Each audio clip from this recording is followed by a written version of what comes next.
For cheap and reliable coins, check out FIFACoinZone.com. Use the discount code EMP for 5% off. Yo, what up everyone? Welcome back to another video. It's a most expensive series, the thing I promised you I would do again after Team of the Year. As promised, here it is. So we're going to start off with some of the lower teams and then move up to the more expensive teams. Mostly because, well, expensive teams tend to get more informs and some of them are quite lacking, and also I need to sell off a lot of my players and I don't want to lose money on them. I have so many legends I want to get rid of. So we'll go with quite a few of the lower teams and we'll build our way up. But also, you're welcome to mention down below who you'd like to see from the lower teams. I am thinking about West Ham next, or maybe even Liverpool. I'm not saying Liverpool are low, but I'm just saying sometimes I might change my mind and do an expensive one. A bigger team then and there. So anyways, let's get into this. So we're going with a 4-1-2-1-2 formation, and we're going with third in form Harry Kane, or is that second in form? Not too sure. And he's actually really hard to use because of his pace, but his aerial threat is very commanding and amazing. Left mid, we're going with second in form Eriksen, who is decent, but I prefer his cam card, but like I said, most expensive in that position, and he's more expensive than Son. Right mid, we're going with inform Lamela, obviously the most expensive in that position, and I kind of like his card, lacking in pace though. Cam we're going with, as you can see, for the lower teams, I will explain why they're there. I'm going to be putting legends in. So you can see he's played well over 280 games, around just about almost topping 300 games there, and he is just absolutely, last FIFA he is absolutely amazing for me.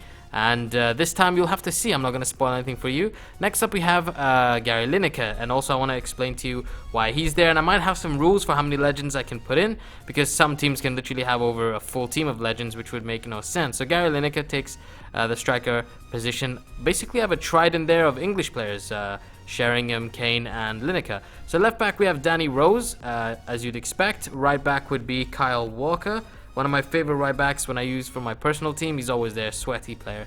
CDM we're going with Dembele. He's actually really overpowered in CDM. I really liked this card last year. Some of the players that were OP last year just aren't as OP this year. It's like a whole new range of OP players this time.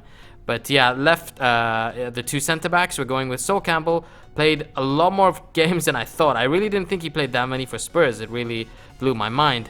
And then the other centre-back partnering with him is Vertonghen, who I saw some of his skill videos, like in training as well, man. That guy has game, especially for a centre-back. And finishing off the squad, we have Hugo Lloris. And of course, we have the bench there. Now, we're going to do that same thing we do on most expensive series, where we'll, after every 5 most expensive, we'll see who's the top, which team has been the best and my favorite team overall for, at least performing, passing, just more which team is more of a winning team, really. Now I'm gonna come up with a rule for the most expensive. This is where you guys get involved. I don't know whether to have 3, but also here's another thing I've put in where I'll explain about Tottenham. I thought it'd be pretty cool. There's a stadium. They've won 2 Premier League titles in their career, in their life, since established as a club. FA Cup they've won 8, Community Shield 7, UEFA 2. So it's a nice thing. It also shows you what position they are currently in the league as of this date. So you have to look in the description before you say, hey, Spurs are 7th now, Spurs are 3rd now, etc. So yeah, so as I was saying, 3 legends I think would be amazing for this. I don't want to cross over with 3. I think that should be the rule. And I was thinking about maybe the legend for the club should play at least over 150 games. What do you guys think? That's why I was wondering about whether to put Gary Lineker, since he only played 138. So you guys have to mention down below, because like for example United and AC Milan and Inter, there you could almost have, in fact I think you can have a full legend team. So doesn't make any sense. So I'm thinking about 3 legends. For example, I want to do West Ham, and one of the legends is Bobby Moore, who's absolutely amazing, had a fantastic career with them. And then there's Paulo Futre, who only played 9 games. It wouldn't make any sense to put him in there. So I want you guys to mention down below how many legends you think there should be, or maybe there should be a rule for the lower teams, maybe put 3 or 4. I don't know how you want it, but personally I think 3 legends max and at least over 150 games should be the actual rule. And obviously if there's 5 or 6 games off and it's only a 1 legend for that team, I'm sure you guys won't mind if I put him in. Now let's actually talk about how this team actually bloody played, because I'm going on and on about things that don't really matter. So as you can see, we're winning 2-0, but I'm gonna be totally frank with you, it just was not what I expected. Kane is far too slow. Sheringham is not as good as last FIFA, but his playmaking skills were actually really good. He had amazing through balls, which is something I didn't expect. But his finishing was quite poor. I don't know why. It's the complete opposite when you look at his card stats. But Gary Lineker was actually fantastic. Definitely the top 3 players performing of this squad: Dembele, Lineker, and I'd have to say, I don't know, it's a tough one with the third one. I mean, Ericsson I think would have to take it, but in cam position, you definitely get top 3 100% without even having to think twice. Look at that lovely ball there from Sheringham. This is what I mean. Sheringham in cam was much better than had I put him in striker. Look at that. He missed an open goal there. I mean, at least hit the target, even if the defender clears it off the line, but it's quite poor. He played amazing as a cam, though.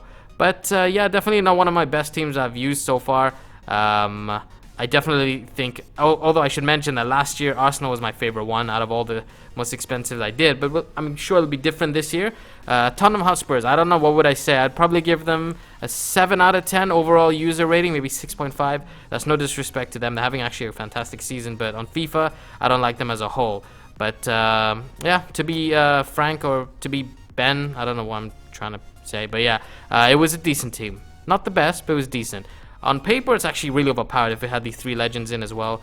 But still, really fun making these. I love this series. I hope you guys do as well. If you can smash 500 likes for this, that would be totally awesome. Subscribe to my channel if you're new as well. So you can see cruising with a nice 2-0. And 67th minute, Lamela just tears them apart. But keeper does extremely well there. But yeah, have a wonderful day, guys. Peace.